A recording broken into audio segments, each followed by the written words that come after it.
Welcome back to Wake Up with Nubian Tigers Talk, a podcast brought to you by Black Princetonians, where we talk about issues impacting our Black and Brown communities.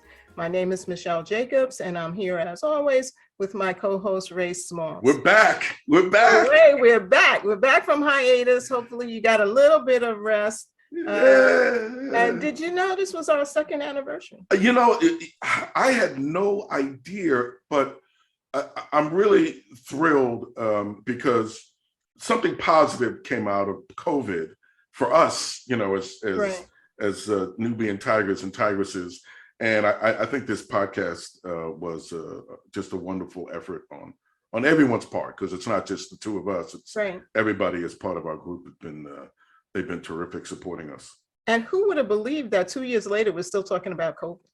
Yeah, well, I mean, honestly, you know, when you get something like this and you screw it up the first time, you know, let's face it, the guy that we had in office and his group, they had no clue what to do. Yeah, that's true. That's true. And now we have COVID, we got monkeypox, we have polio, for heaven's sake. New York State, we were in a polio emergency, Michelle. Can you imagine polio? No, who would believe that? Who would believe that? Oh, man. But anyway, each season, I think we've gotten a little better with the show. And last year, actually in January, we decided that this year we were going to start including other people who make up BIPOC.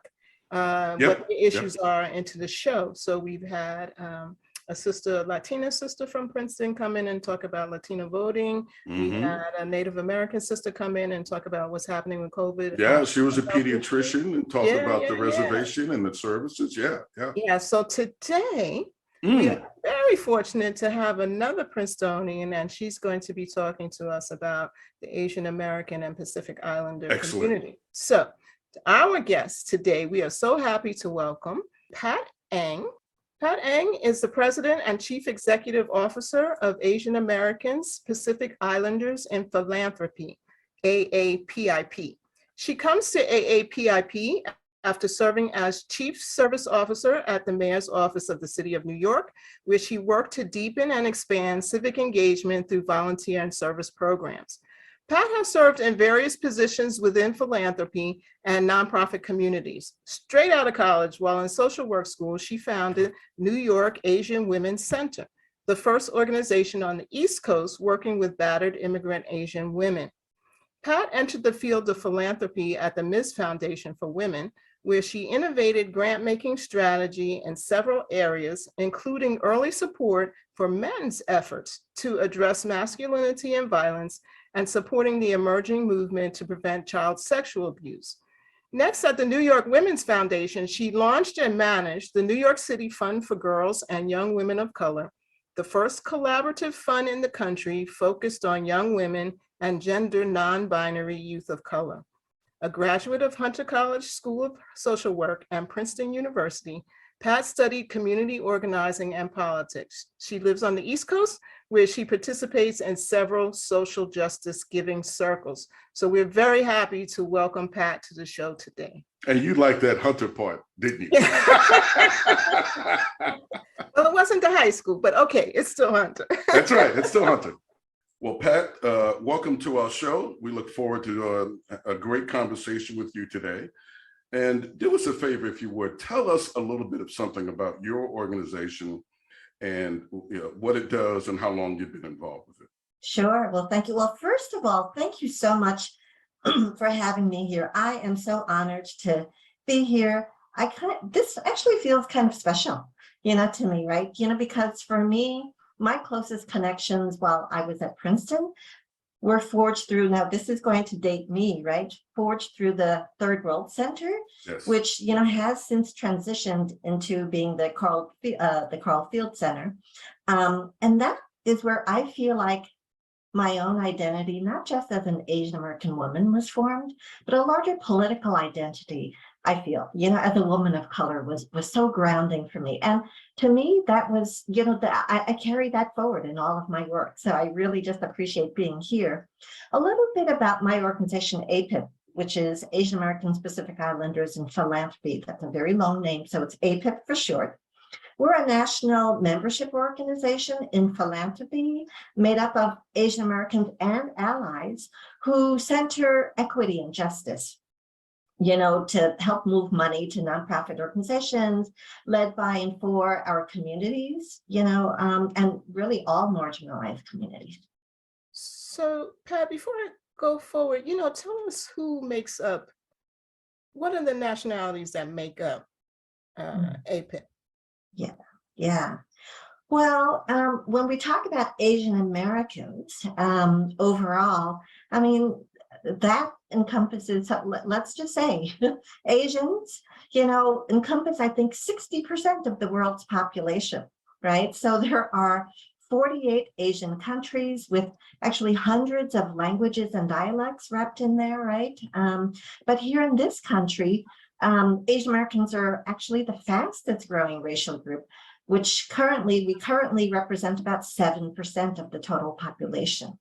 I think that, people should know that Asians live in every state, but with different kinds of majority ethnicity. So for example, Indians, are the majority Asian ethnicity along the East Coast, primarily, and in the Northern Plains states like Montana and North Dakota or South Dakota, the majority population there is Filipino, so on and so forth. Yeah, it's really different, right? So each ethnic community within that term Asian American brings their own histories, their own immigration status and patterns, their own socioeconomic development and education levels, right? So I think it's really important to understand that that term is so big and broad, and we didn't create it, right? But I think that all of that to say, we're here to stay, right? Chances are that wherever you live in this country, Asian Americans are already the community near you. So, that's what I wanted for folks to know about this. But I think that term Asian American, I think a lot of people may not identify themselves using that term, right? Why, the term, why, Pat? well, because the term was originally created as a social and political identity. It was coined as part of a cross-racial student movement back in the 60s around ethnic studies. And it was a way to galvanize Asians across the country, of varying different ethnicities to build on shared history, right? And fighting for civil rights. And I think because it's such an oversized tent, like I said, 60% of the world population, right? It's such a challenge to bring all of that under one umbrella for political power, right? So sometimes I think it can feel like putting a square peg in a round hole, right? Right. So that's pretty interesting because people might not realize it, but there are similar problems in the Black community, right? That's because right. We have Caribbean. We have folks from the Caribbean. We have Africans Correct. who are now here in the U.S. and not everyone identifies, as the big group title, African American or whatever. Exactly. So it can be very difficult to work that out. So I'm going to combine two questions here. So we know that many people in the African American community may not be familiar with any Asian community outside of possibly Koreans. And that's a community that we don't know well, and we often have or believe that we have conflict with. So tell me how the model minority myth has been used to weaponize our understanding about various different Asian American communities. Yeah. Like what is that? What is the myth exactly? How does it work, and how does it impact our relationships with each other? Well, I would say that the model minority myth, and I always hate to also use that because then I don't want to keep perpetuating it, right? But it's a false narrative, that all Asians are rich. Really, underneath of all of that, that's what it is, right?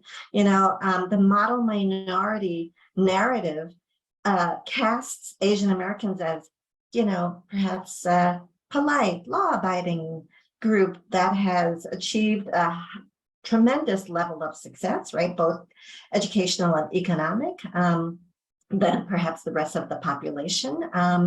And so you get things like within that, stereotype like all Asians are good at math, Asians are overachievers. Well, I'm case in point that those things are actually not quite right, and historically, thus attending Princeton, right? Yeah. I would say that historically, Asian Americans have been used as a racialized wedge, right, to spur infighting between communities of color. That's what this is, right? It's casting Asian Americans as a model minority, minimizing the continuing impact of discrimination in all communities of color, right? Particularly the Black community. And it deflects attention away from structural racism, which is really, the issue, right? And so if there's a model minority, then that means that every other minority is problematic.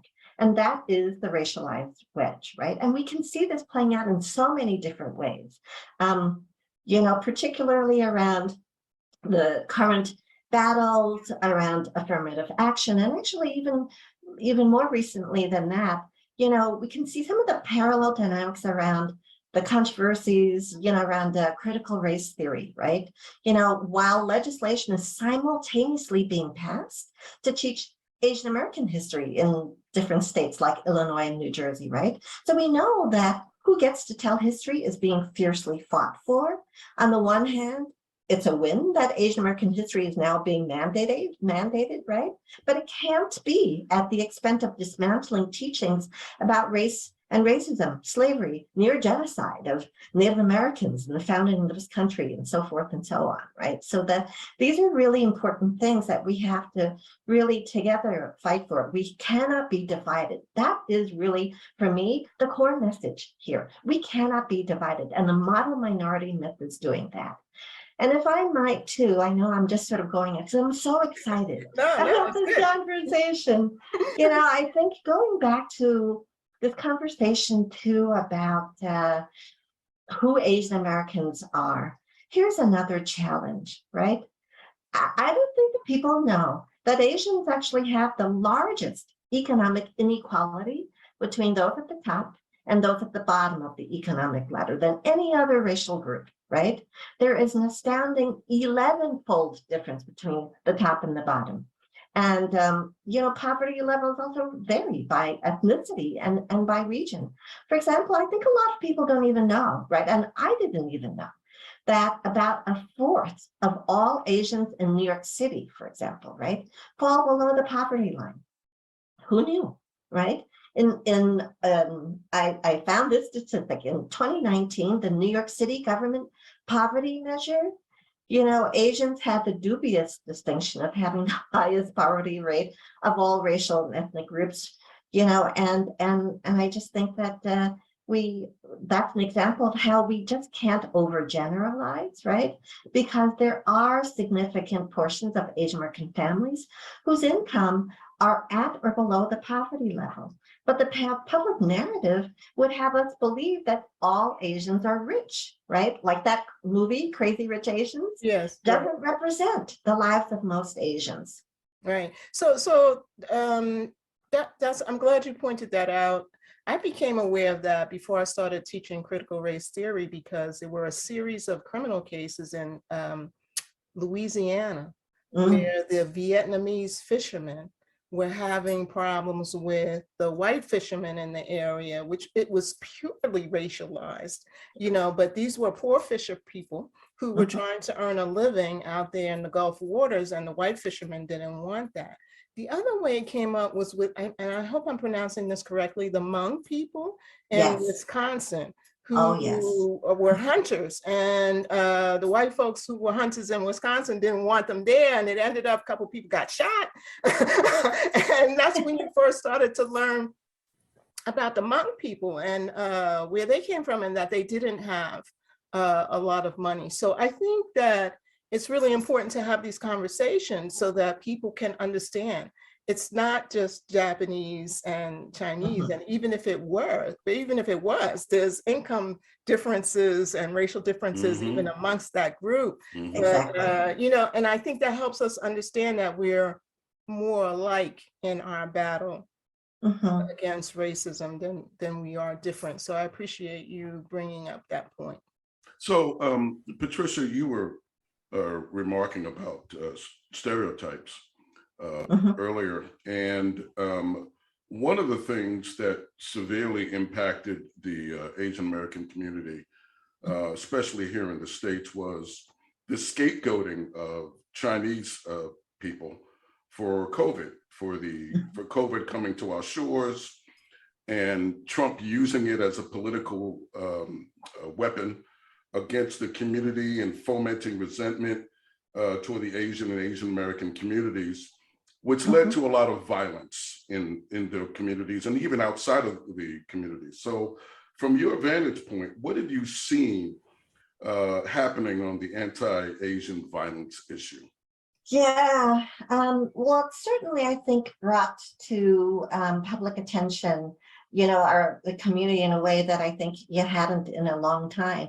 But I would say that it's true, you know, that Trump did foment, you know, a lot of that anti-Asian sentiment, but it didn't start with him, right? Anti-Asian discrimination and violence has been a staple in United States history, right? You know, and this is just sort of the latest of which, I mean, we all know about the Chinese Exclusion Act, which banned Chinese from entering. We know about the internment of Japanese Americans during World War II, the demonizing of American Muslim community during 9/11, right? All of this. And then so COVID-19 and the attack is actually just one more, you know, one more sort of wave, or the newest wave of that, right? I think that few people also know that back in 1871, I don't know how long ago was that, 150 years ago or so? I'm not good at math.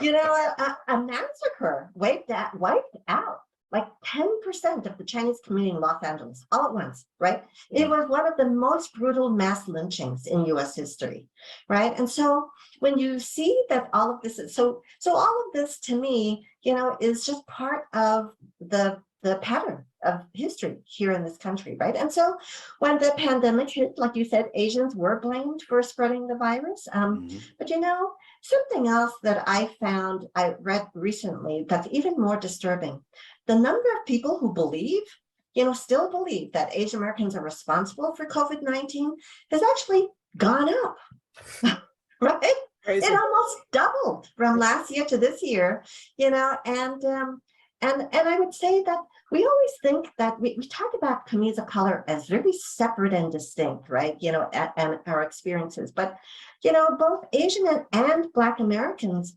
reported increased race-based discrimination during the pandemic, right? More than any other racial groups, both Asian and Black Americans, right? You know, I think there was this recent survey that I'm mentioning that found that the large majority of Asian Americans, as well as Black Americans who were surveyed, don't feel a sense of belonging in this country. And this includes, shockingly, I was shocked by this, a large number, about a third of Asian Americans who are born in this country, don't feel like they belong, right? So the media treats this topic of anti-Asian violence as separate from this country's racial reckoning, right? Around the pervasiveness of anti-Black racism that's, as we know, entrenched, you know, in our laws and in our institutions and in our culture, right? And for me, I understand anti-Asian violence as rooted in anti-Black racism, right? And so when we connect the Black and Asian community, when media does this, they lean on stories of Black on Asian violence. Yes. When in fact, right? Yes. When in fact, anti-Asian violence is actually largely perpetrated by whites. More than 3/4 of all violence perpetrated against our community are perpetrated by whites, right? You know, people don't know that, and that's what You don't hear that. But the stories that I remember seeing and reading always entailed some Black man assaulting an Asian woman, especially in the city, Right. in the New York Right. City area. And That's so right. that just got extrapolated to a nationwide issue, which was wrong. Exactly. That's the narrative, right? That who's telling these stories? So yeah. I was recently reading this report, Asian American Disinformation Landscape. And one of the issues that they're trying to make the difference between misinformation and disinformation, which is intentionally put forward. And that was one of the issues that they put forward, that violence against Asian Americans is 10% committed by African Americans, but the media makes it look like it's 85%, right? Yep. That's right. But the 85% is white. White violence against Asian American, and the African American percentage is only 10. But you would not understand that if you were just watching the media representations, particularly in New York, where that has to be viewed as intentional to drive a wedge between the coalitions between African American community and the Asian community. So yeah, so something that we all need to keep an eye on. Can I ask a question? Can I ask a question of Pat? Pat, in your role with your organization, how do you counteract that narrative? What tools do you have with your organization to bring our communities, together, so that those kinds of stories are not told by the media? That's a great question. That's a really great question, and I think that there is so much rich history at the intersection of Black and Asian activism, right, that we don't hear about. And actually, communities of color overall, those are not the stories that we hear, right? Prime example, the deep connection between Asian American activist Yuri Kochiyama and Malcolm X. I think lots of people know that story, I hope, right? And I would also say, so this past June, and in fact, on Juneteenth, I was in Detroit for the Vincent Chin 40th Remembrance and Rededication. I don't know if everybody knows who Vincent Chin was. Yeah. So Vincent Chin was a young man who was murdered. Short story, I'll make a long story short, right? Vincent Chin was a young man who was murdered by two unemployed white auto workers in Detroit, who blamed the Japanese for their woes. Now, of course, Vincent Chin was not Japanese; he was Chinese, and so he was killed with a baseball bat because they were blaming him for losing their job in the auto industry. And so when I was there in Detroit for this 40th, remembrance, I really noted how much of the history of shared activism between the Black and Asian communities have been lost or unseen, even in today's efforts to address racialized violence, right, and injustice. I think that Asian American activism has also, speaking of Detroit, right, really significant connection to Detroit,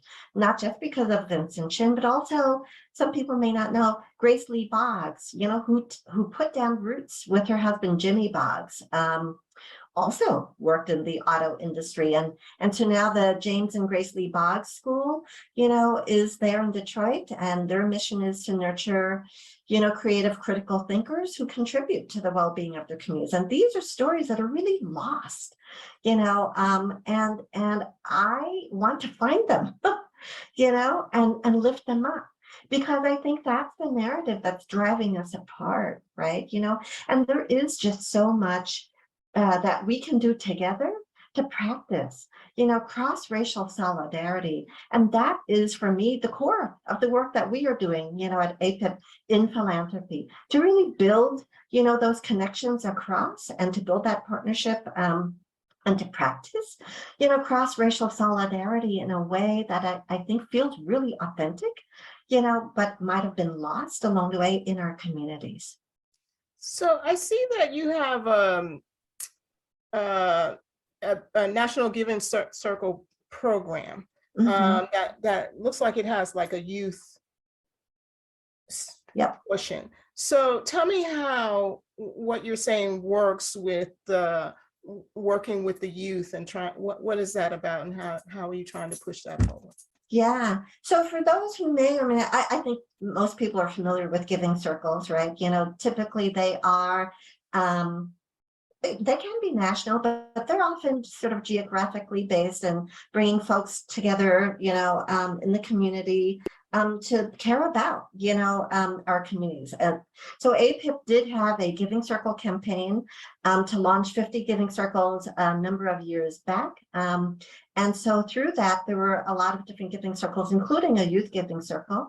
And a lot of that work is about building community, you know, and centering our communities as both, you know, having, you know, addressing issues, but also having the solution, right? So I think that of late, I would say that there are a lot of giving circles that I think also because of, you know, the past couple of years and around racial reckoning, to really come together to think about, you know, work that we can do and to support work that is happening across, you know, our communities together, you know, with the Black community, the Latino community, Native American communities, and that there are a lot of giving circles, Asian giving circles right now that are actually doing a lot of that cross racial solidarity work that I think is really newer for, I think, philanthropy to learn, you know, from. And it's always, again, rooted very much in community and really understanding that we have the solutions, that we, you know, are, that we are the solutions, right? We tend to forget that we're not just, you know, takers, we are givers, right? You know, and that's just so important. That's a perfect follow-up to Rashawn Harris's discussion about community-driven, right? Yes. Because the community is often the place that knows what the problem is and also knows what the solution is, right? Exactly. And we've all given up that power to government, waiting for government to find the solution to our problems when the solution is within our own community. Right. But you know, these are the field of philanthropy didn't just start with the Carnegies, you know, and the Fords, you know, of the world. They were really rooted in our own communities, you know, and survival, right? You know, there's, you know, I think recently Apip held a joint gathering together with Native Americans in philanthropy to do this cross-racial solidarity practice, right? And we really noted that these are actually really cultural traditions, right? That I think we've forgotten along the way. You know, that generosity is built in to the foundations of our community, both for survival, right? You know, certainly in this country, but also just the practice, you know, of understanding how interconnected we are. And so that is, you know, giving circles sort of at their best, right? And it is not a new trend. It really is going back to, I think, you know, our roots. We're coming sort of to the end of our time, but I want to swing a little bit to a question. You know, it's the midterm elections coming up, Yes. and everybody's keeping their eye on that. But given the, and we actually had this discussion with our guests talking about Latino voting. Given the diversity within the Asian American community, and this is a big jump, I'm sorry to the listening audience, but I don't want to miss the opportunity. You mentioned politics just a moment ago, Michelle. Yeah, okay, so it all works, Given the diversity of the Asian American community, how do you get critical mass to have your voice heard in the political process? Yeah, well, that's a great question. And we know that that's evolving, right? As I said, I mean, Asian Americans are the fastest growing racial and ethnic group, you know, in the country. And we have seen, actually, was it 2 years ago? I mean, in the pandemic, time has blurred, as I think we all know. I think it was 2 years ago in Georgia, right? You know, becoming the influential swing vote. We saw that again dramatically in Georgia. But I would say that the same pivot may play out in the upcoming election in different parts of the country as well.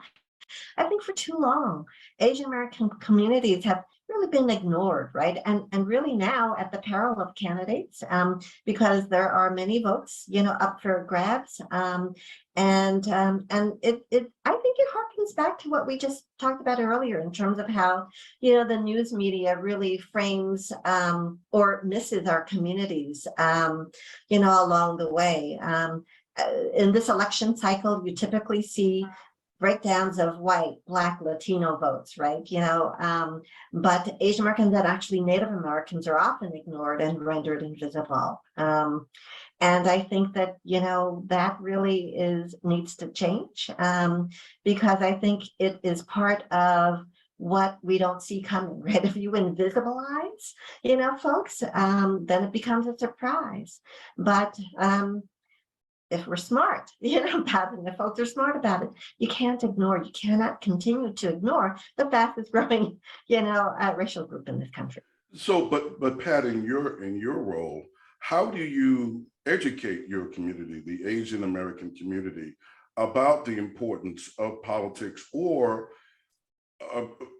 do people coming from all these diversified, communities have their own understanding of what politics means to them, and they want to do it in their own individual way rather as a collective? That's right. And that's the challenge, right? Because as we talked about earlier, every community is different. That umbrella, Asian American, that political identity, Asian American, really isn't necessarily embraced, by all. You're right. Folks from Vietnam have a very different sense, of folks who were born in this country, in California, for example, and I think that ethnic media, comes into play here, which we often ignore. We talk about sort of, the CNNs of the world and whatnot, but that's not where our communities get their information, right? And we know that journalism overall, is, and I'm sure that you've done some of this work in other shows as well, how there is so little attention and money, being put into really how important journalism, the role that journalism plays, in this country, and real, facts in there is so critical.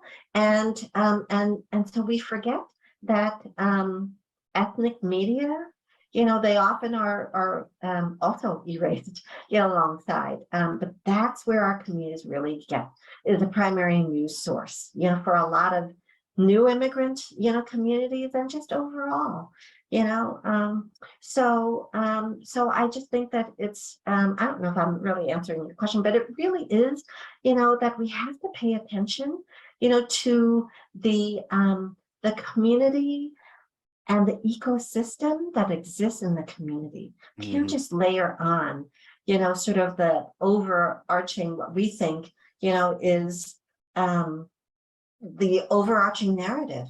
Every community, and that's really interesting. I want you to send us some links to news sources that the community uses, because we'll post them to our website. But I think it's so important to understand that there's a diversity of communities in that sense, because if you look at what conservative politicians are doing, they're picking Indian in particular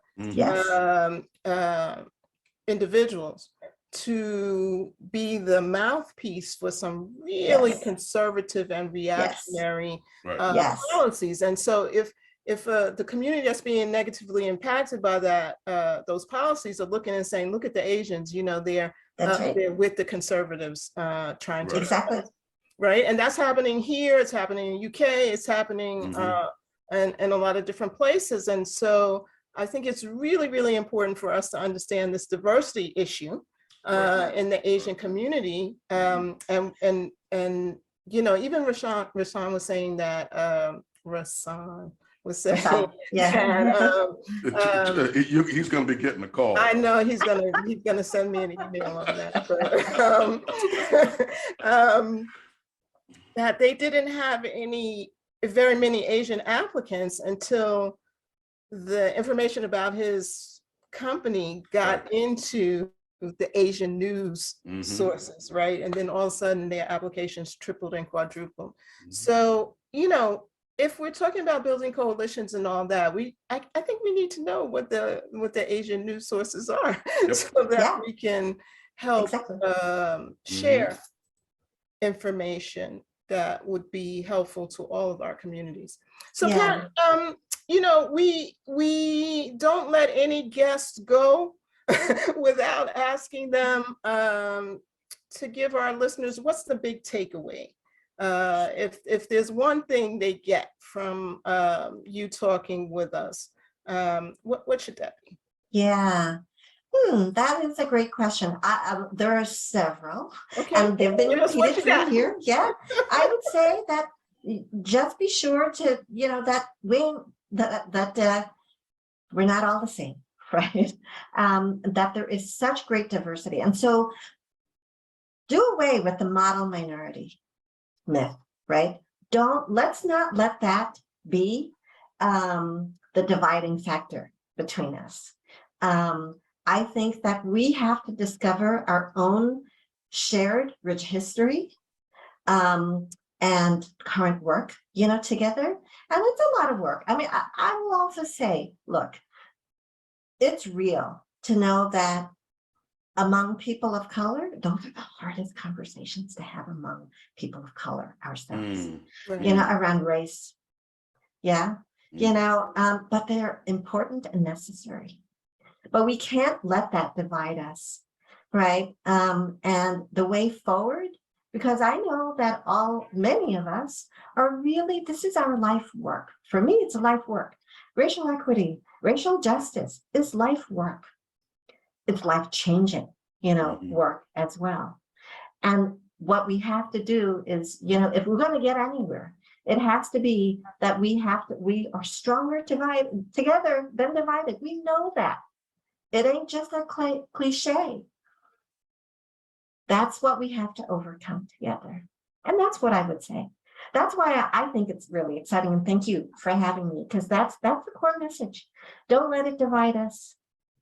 That's fabulous. And we are so happy you agreed to be on the show, because truthfully, it's been difficult for us. We've reached out 4 or 5 Asian folks to come on the show, and they've all declined.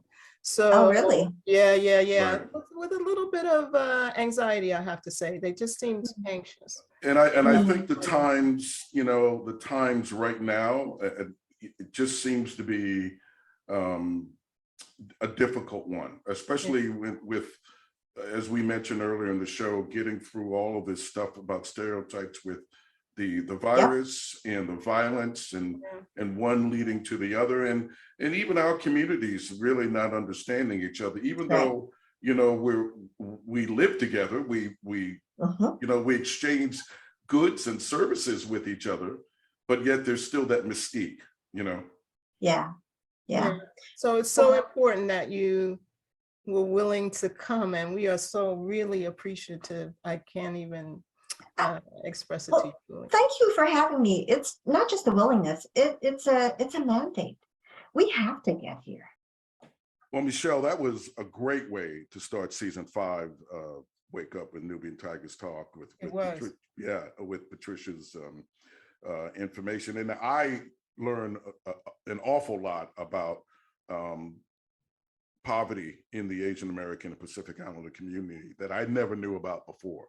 You know, I mean, you see things and you understand some things, but you know, when you're when you're in it and you're listening and you're hearing folks for the first time discuss about how our communities are more alike than they are apart, it has a tremendous impact. And I hope our listeners have been impacted by it as well. Right, and Pat mentioned quite a few incidents dealing not only with violence against Asian Americans in the history, in the U.S. history, but also the history of the relationship in the struggle for civil rights between Asian Americans and African Americans. So if anybody thought that stuff was interesting, I'm going to try to post links to all the events she mentioned, as well as some other information on our resource page. So please, when that posts, make sure you go up and educate yourself about what is going on between our two communities and in the Asian American Pacific Islander community. It'll be a good way to educate yourself. If you enjoyed what you heard today, visit our website, NubianTigersPodcast.com. In addition to the podcast, we also post a resource page for each subject to provide additional sources of information. Follow us on Twitter. Our handle is @NubianTigers, written as one word. We're also on YouTube on the Nubian Tigers podcast channel, hosted by Anchor FM. But if you have a favorite podcast app, we're probably on it. Just look for Nubian Tigers Talk. Looking forward to sharing some knowledge with you next time.